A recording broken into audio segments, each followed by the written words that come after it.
The mob stays outside Volkov and use the service entrance. This hallway is for personnel that actually contribute to the mission, not the contracted help. Sergeant Morrison stood centered in the supply cage doorway, a clipboard clutched loosely in one hand, the plastic laminated surface gleaming under the harsh fluorescent light of the administrative wing. He was freshly starched, smelling faintly of synthetic citrus and the overconfidence only accrued by months spent behind a desk, managing inventory rather than threats. His uniform bore the crisp, unearned edges that defined garrison service.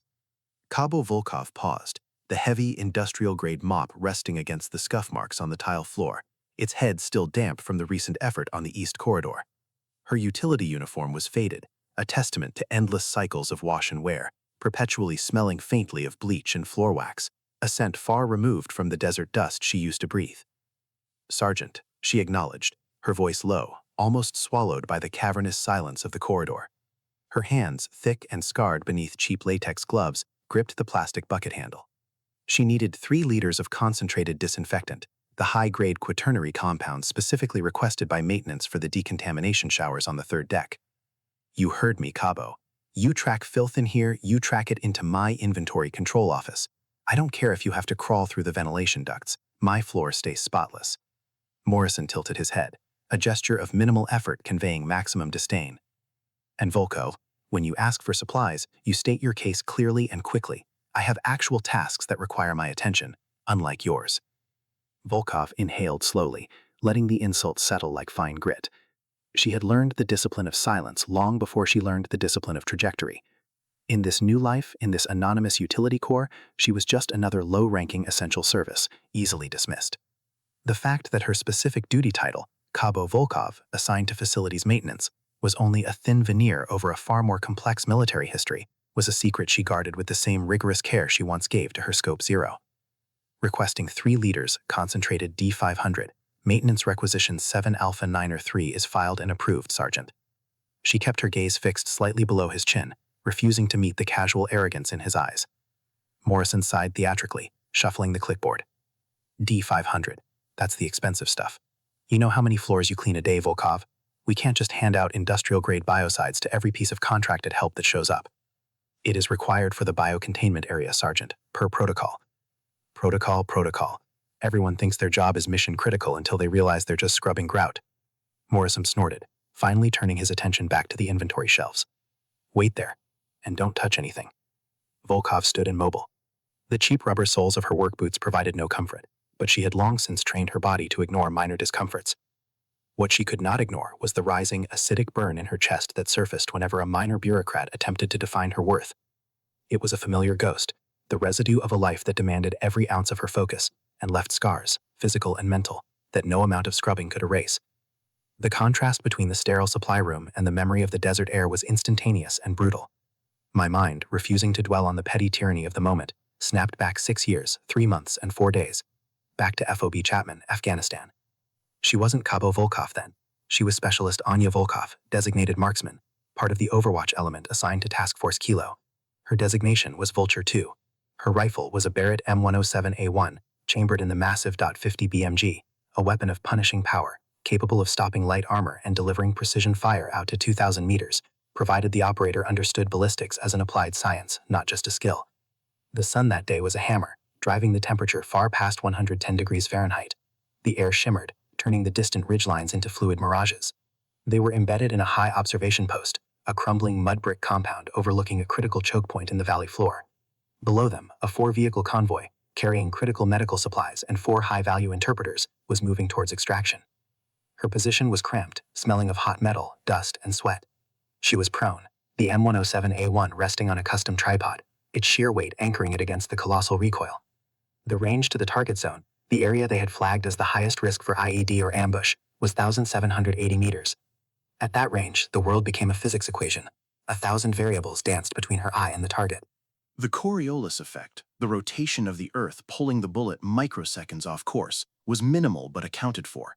Atmospheric pressure, high altitude causing thinner air and less lift. Wind, the most treacherous factor. A crosswind of just 5 miles per hour, steady, required a hold-off correction of nearly 3 meters at that distance. And then there was thermal signature. the heat rising from the ground, blurring the optics, making the target seem to swim in liquid air. Vulture 2, confirm visual lock on the junction? The voice in her ear, call sign Kilo 6, Sergeant Major Rourke, the convoy commander, was tight, strained. Confirmed, Kilo 6. Target junction clear. Heat haze obstructing precise identification of soft targets past 1,700 meters. She adjusted the elevation turret, her fingers moving with the mechanical precision born of thousands of repetitions. She had already input the 1780-meter dope, data on previous engagements, calculated the environmental factors using the Kestrel 5500 weather meter taped to the stock, and made the final mental adjustments. Her heart rate was steady, driven down through practiced breathing techniques. Combat for a long-range marksman wasn't about adrenaline. It was about absolute, surgical calm. Then the world ripped open. It wasn't the sound that hit first. It was the concussion. A massive IED detonated directly under the lead Humvee. The vehicle vanished in a rolling cloud of dust and fire, instantly breaking the convoy's formation. Secondary explosions rippled as the Humvee's own stores cooked off. Contact! Contact! We'd have taken heavy fire, front and flank! Rourke screamed over the net. Volkov swung the Barrett immediately to the flank position, the designated enemy threat sector. Her spotter, Specialist Chen, was already feeding her coordinates. Vulture 2, 3 o'clock high, ridgeline, 2 confirmed PKMs, approximately 1750 meters. They're bracketing Kilo 4. The incoming rounds were heavy machine gun fire, impacting the ground near the disabled convoy with concussive thwacks. The enemy had planned this perfectly: neutralize the lead vehicle, trap the others, and pin them down under sustained fire from entrenched positions. Adjust for 1755. Wind correction still 4 knots right to left. Elevation confirmed, Volkov muttered, her eye pressed tight to the optic. The world shrank to a thin, illuminated crosshair. She found the two figures, barely discernible shadows against the sun-baked rock, operating the heavy PKM machine guns. They were pouring fire into the trapped military police vehicle Kilo 4. If that vehicle was suppressed for long, the flanking element would rush the interpreters.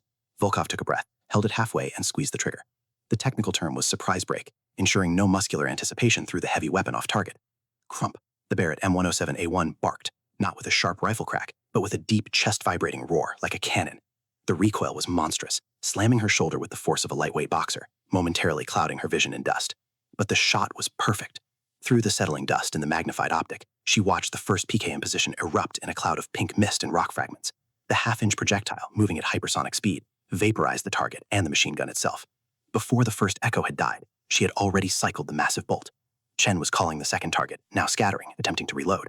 Second target, attempting egress, 30 meters right of initial position. He's running for cover. Volkov didn't have time for the complex ballistics required for a moving target at this range. She had to lead him, relying purely on instinct and muscle memory cultivated over years. She led by what felt like an impossible distance, 3 full mils, aiming at open rock ahead of him. She fired. The round struck the rock formation just as the insurgent reached it. The impact wasn't a clean hit, but the hydrostatic shockwave generated by the massive projectile hitting the ceramic stone was enough. Shrapnel and secondary fragments ripped through the target, neutralizing the second heavy threat instantly. The machine gun fire on the convoy stopped. A momentary, terrifying silence descended, punctuated only by the crackle of fire from the lead Humvee. PKM threats neutralized, Vulture 2 confirmed kills, Chen shouted, relief thick in his voice. But the silence was deceptive.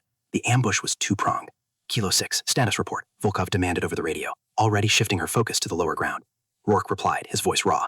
We're pinned, Vulture 2. Secondary attack group flanking us through the wadi, estimated 8 to 10 men, 75 meters and closing fast. They're using AKs and RPGs. We need close air or suppressive fire now. 1,700 meters was too far for effective suppressive fire with the M107A1 against maneuvering soft targets. The blast from the .5 sub would be devastating, but the rate of fire was too slow to stop a concerted close-range rush. Volkov immediately dropped the Barrett. The transition was seamless, driven by crisis. She snatched her secondary weapon, an HK-416 assault rifle, customized for medium range, reliable, and capable of sustained automatic fire. No air support available, Kilo 6, Vulture 2 engaging close targets from overwatch position. Tell your men to hold, suppressive fire incoming. The problem was distance. The 5.56mm rounds from the HK-416 would lose lethal energy and accuracy rapidly past 600 meters. Her targets were at 1,700. She didn't have a choice. Her objective wasn't to kill them cleanly. It was to disrupt their formation, force them into cover, and buy Rourke's trapped squad the precious 30 seconds they needed to reorganize their defense, pull the wounded, and deploy smoke. Volkov slammed a 60-round drum magazine into the HK-416. She adjusted her aim point far above and ahead of the approaching enemy flanking group. She wasn't aiming at the men. She was aiming at the dust immediately surrounding them.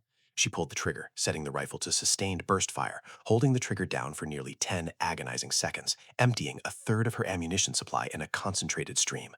The sound of the smaller rifle was a frantic snarling buzz compared to the Barrett's thunder. The rounds, weakened by the immense distance, struck the sand and rock, not killing, but kicking up violently concentrated geysers of dirt and debris. The effect was immediate. The flanking squad, expecting heavy fire from the trapped convoy, were suddenly caught in a blizzard of incoming impact. They didn't know the rounds were non-lethal at that range. They only knew they were under intense, continuous fire. They broke formation. They scattered, diving from meager cover behind small ridges and rocks. Vulture 2, what the hell was that? They are scattering, Rourke yelled. Suppressive fire effect achieved. Buy time. Kilo 6, egress now. Move wounded to Kilo 3 and escape cover. It was during that critical moment, the 30 seconds Rourke needed to execute the tactical retreat, that Volkov earned her true combat citation. As Rourke's men began moving under the cover of the dispersed smoke, a third threat materialized. Not from the ridgeline, but from an irrigation ditch they hadn't cleared, a close-range surprise. 2 insurgents, armed with RPGs, popped up 20 meters from Kilo 4. They had been waiting for the convoy to move. Their target was Kilo 3, carrying the bulk of the wounded and the interpreters. Volkov saw them instantly through the thermal scope. At 1,700 meters, they were tiny, but the intent was clear. They were kneeling, setting up the launch tubes. The distance was too great for the HK-416. It would take 10 agonizing seconds to get back behind the Barrett, reacquire the target, and confirm the shot. 10 seconds they didn't have. She snatched the nearest weapon, not the Barrett, but her sidearm, a Sig Sauer P226, loaded with standard-issue 9mm hollow points. "Chen, cover fire on the Wadi Ridge," she screamed, abandoning the tripod position. Volkov threw herself flat against the crumbling roof, exposing herself completely to the distant scattered small arms fire still coming from the flanks. She didn't have the angle for a shot from the building. She scrambled to the very edge of the mud brick wall, throwing herself into a standing, exposed position, a maneuver that defied every instinct of self-preservation. The targets were 1,700 meters. A standard 9mm round has an effective range of 50 meters and a maximum ballistic reach of maybe 400 meters before it becomes entirely useless. But Volkov had an idea rooted in desperate physics. She wasn't shooting to hit the targets directly. She aimed high, impossibly high. She aimed for a parabolic arc, treating the 9mm bullet not as a direct fire projectile, but as a miniature low-velocity mortar round. She compensated not just for wind, but for the maximum point of the bullet's flight path, calculating the apex needed to drop the projectile down onto the target area, maximizing its limited remaining kinetic energy. She fired the entire magazine, 18 rounds, in a sustained, controlled double-tap sequence, aiming them like a scattergun far above the target's position. She didn't wait to see the effect. She dropped the empty SIG, grabbed a fresh magazine for the HK-416, and returned to a prone position, laying down covering fire on the now retreating flanking elements. Rourke's voice came over the radio, a minute later, shaking with disbelief. "Vulture 2, what in God's name? The RPG team, they're down. One hit to the head, the other hit to the chest. They're neutralized. We are clear of the kill zone. Repeat, we are clear. 4 lives saved, Vulture 2. 4 lives saved." Volkov didn't reply immediately. She was back behind the M107A1, scanning the ridges, her mind already calculating the next defensive vector. The shrapnel from the early IED blast, which she had ignored, was now setting her left forearm on fire. She had simply tied a field dressing around it and continued the fight. The sheer improbability of those 2 9mm shots at 1,700 meters was a secret that became legend among her task force. Officially, the citation read, "Elimination of 2 critical high-value threats using unconventional application of sidearm ballistics under extreme duress," earning her the Medal of Valor and the Purple Heart she had taped over the wound. Unofficially, they called her the apex predator. She had shot the sky to kill the ground. That was the life she left behind, a life where her hands were tools of lethal precision, not scrubbing brushes. The life where the dirt she wore was honorable, not humiliating. A sharp, arrogant voice dragged her back to the present. "Did you hear me, Volkov? I said the high-grade D500 is only available with a lieutenant-level sign-off. You're a cabo in maintenance. You get the standard floor cleaner, and you can try to get that lieutenant to sign the triplicate form next week." Morrison slammed a plastic container of standard citrus-scented industrial cleaner onto the counter. The cheap liquid sloshed. Volkov looked down at the container. "Sergeant, this is insufficient for the mold spore count in the level 2 showers. We need the D500. It's mission critical to maintain hygienic standards for the incoming deployment." Morrison leaned forward, crossing his arms over his chest. His expression hardened into pure, petty malice. "Mission critical. Let me define mission critical for you, Cabo. Mission critical is moving $12 million worth of integrated comms gear through customs and maintaining a zero-loss inventory count. Mission critical is ensuring the officers have the resources they need. Your mission, Volkov, is to make sure the porcelain is shiny. And you know what? Looking at your dirty uniform, I doubt you can even manage that." He gestured derisively toward her filthy trousers and jacket, still bearing faint stains of oil, bleach, and the indelible dust that seemed to cling even years later. Frankly, Volkov, you look like a stain yourself, the very definition of expendable personnel. You're lucky to be here mopping floors. Now take this cleaner and get out of my sight. And next time you approach a sergeant in supply, salute and wipe your feet. Volkov's jaw tightened. The blood rushed to her ears, a faint phantom thrumming, the sound of the Barrett's recoil echoing in the quiet office. She could endure the denial of supplies. The mission always came first. But the casual, contemptuous dismantling of her dignity, the dismissal of her very existence as expendable, ignited a cold, slow rage she hadn't felt since she sighted the first PKM gunner through her scope. Just as she was calculating the precise, measured response that would maintain military protocol while conveying her utter contempt, a new presence filled the doorway. It wasn't a slow entrance. It was a sudden, seismic shift in the atmosphere of the room. A man stood there, motionless. He was tall, built with the deceptively lean, coiled strength of someone who treated physical endurance as a necessary precondition for survival. He wore a crisp, tailored utility uniform, darker than standard issue, bearing none of the supply sergeant's starch, but radiating an implicit, terrifying professionalism. His shoulder bore the gold eagle of a commander, but the trident on his chest, immaculate and sharp, declared his true allegiance: Navy SEALs. The commander was speaking softly into a radio earpiece, but his eyes were fixed on the interaction between Morrison and Volkov. He ended his conversation and stepped fully into the room, his boots making no sound on the tile. Morrison, caught mid-rant, stiffened. He recognized the rank in the uniform and the inherent danger that radiated from the special warfare community. "Commander," Morrison stammered, pulling himself instantly to attention, the clipboard nearly slipping from his grasp. "Sergeant Morrison, supply control, sir. Can I help you?" The commander ignored him completely. His focus was entirely on Volkov. Volkov, instinctively recognizing the rank difference and the sudden shift in power dynamics, managed a tired, reflexive half-salute, her hands still sticky with cleaning solution. The commander didn't return the salute. He simply studied her. His gaze lingered on her face, then swept down the length of her stained, worn uniform. It was the gaze of a man who missed nothing, who could read a battlefield in a single glance. "Cabo," the commander said, his voice flat, retaining the slight echo of the headset. "What were you requesting?" "D500, concentrated biocidal solution, Commander, for the level 2 decontamination showers, sir." "And what was the response?" Volkov paused, choosing her words carefully. "Sergeant Morrison stated that supplies require lieutenant-level approval, sir." And that my request was low priority.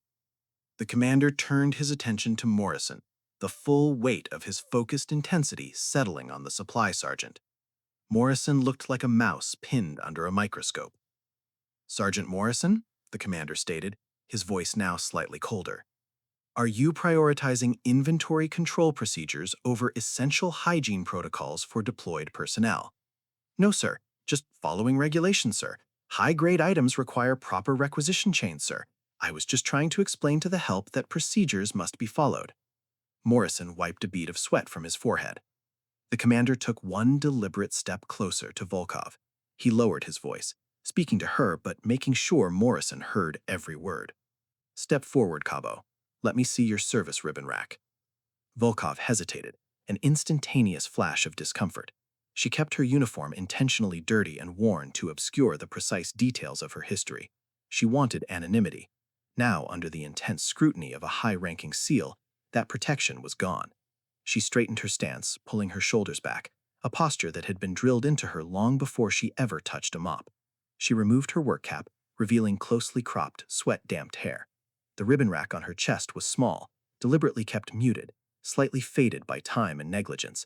But the commander's eyes, trained to spot the finest detail in the most chaotic environment, recognized them instantly. He didn't just glance, he processed them. The commander began reading them, his voice gaining resonance, transforming from a simple command into a solemn, public recitation of war history. "Let's review the list, shall we, Sergeant?" the commander said, his eyes never leaving Volkov's insignia. He started with the most common, but his tone quickly changed. National Defense Service Medal, check. Afghanistan Campaign Medal, with 3 campaign stars. She was there, Morrison, not just reading about it. The Overseas Service Ribbon, of course. The commander paused, his finger tracing a specific ribbon on Volkov's chest. The air in the supply room seemed to drain away, leaving a vacuum of silence. Next, we have the Purple Heart, awarded for wounds received in combat action, which means, Sergeant, that this expendable personnel bled for this uniform and this service. Morrison swallowed hard, his face losing its color. He looked from the medal to Volkov's scarred hand gripping a mop bucket, a deep, thick line of puckered tissue running down her forearm, the scar from the FOB Chapman shrapnel. The commander continued, his voice deepening with respect. Then the Bronze Star, with Valor device, awarded for heroic or meritorious achievement or service in a combat zone. High-level planning, execution under fire, performance above and beyond the call of duty. He moved to the highest ribbon, the one Volkov always hoped was too faded to notice. The blue field, the white stars, the single red stripe. And finally, the crowning jewel of military commendation, the Silver Star. Not the Medal of Honor, but damn close.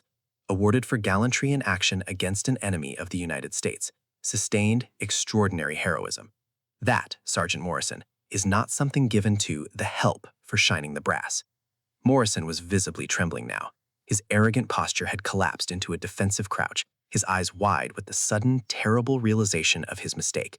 He had insulted a war hero, someone who had earned her place 10 times over. The commander's voice dropped to a lethal intensity. This woman is not expendable. She is a Cabo Volkov, yes, but her history defines the meaning of critical personnel. She kept 4 interpreters alive on the ground when every other option had failed.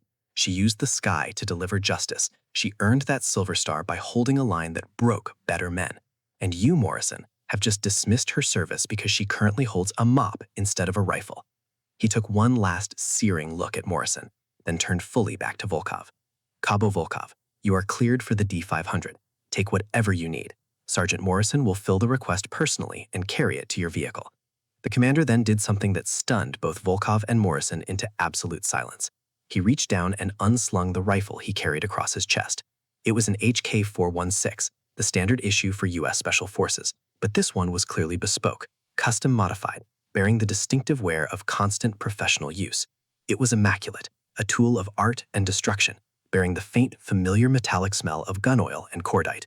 This was not just a weapon, it was an extension of the man, a sacred tool of his trade, rarely, if ever, separated from its owner. The commander held the rifle out, butt first, toward Volkov. Cabo, he said, his gaze meeting hers, a direct, unspoken communication between two professionals who understood the cost of combat. I need to make a quick call to the Admiral concerning logistics. Would you please hold this for me? Volkov looked at the weapon. The weight of the moment was immense. Asking a fellow service member to hold your rifle is the highest possible gesture of trust, signifying absolute confidence in their competence and character. It was an acknowledgement that her hands, though currently cleaning floors, were more than capable of handling the most sophisticated combat instrument. She slowly reached up, pulling off the cheap latex gloves. Her bare hands, calloused and thick from years of heavy lifting, and the specific precise pressure required to squeeze a sniper trigger, accepted the weight of the HK-416. The moment stretched. The heavy metal felt instantly familiar in her grasp, the smooth, cold finish responding to the warmth of her palm. Her fingers found the familiar resting position of the trigger guard. For the first time in years, she felt not like Volkov the janitor, but Volkov the marksman, capable, lethal, respected. Morrison watched the exchange, his eyes wide and vacant, the truth of his own pathetic inadequacy sinking into his bones. The commander, the elite warrior, had literally entrusted his life's tool to the woman Morrison had just called the help. The commander watched Volkov handle the weapon for a brief moment, then nodded, a slight, almost imperceptible gesture of approval. "Thank you, Cabo," the commander said, turning to Morrison. "Sergeant Morrison, you seem to be confused about the nature of respect and the chain of command. A Silver Star is a higher authorization than any lieutenant's signature.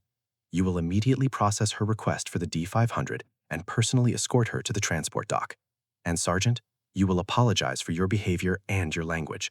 If I hear one word about expendable personnel regarding any service member, especially one with a Purple Heart, your next assignment will be counting lint in the Arctic Circle." Morrison stood frozen, a statue of humiliation. His face was ash gray, his hands shaking slightly. He looked at the floor, unable to meet the eyes of the Cabo holding the commander's high-tech rifle. Cabo Volkov, Morrison choked out, the words painful and dry. My deepest apologies for my comments and my misjudgment of your service. I will retrieve the D500 immediately, sir.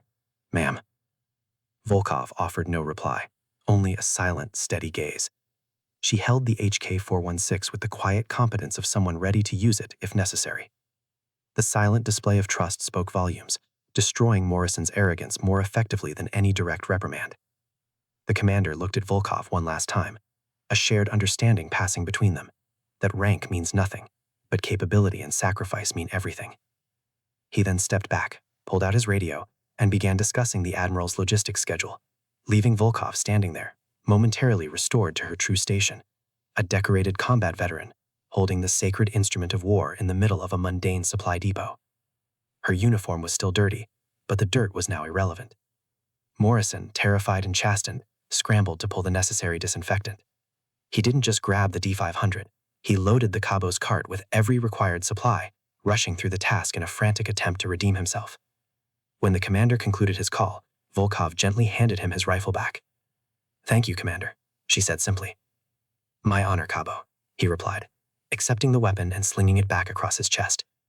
He looked at Morrison, who was now meekly waiting by the doorway with the heavy chemical containers. "Move out, Sergeant, and reflect on what real service looks like." Morrison quickly shuffled out, followed by Volkov, who resumed her duties with quiet dignity.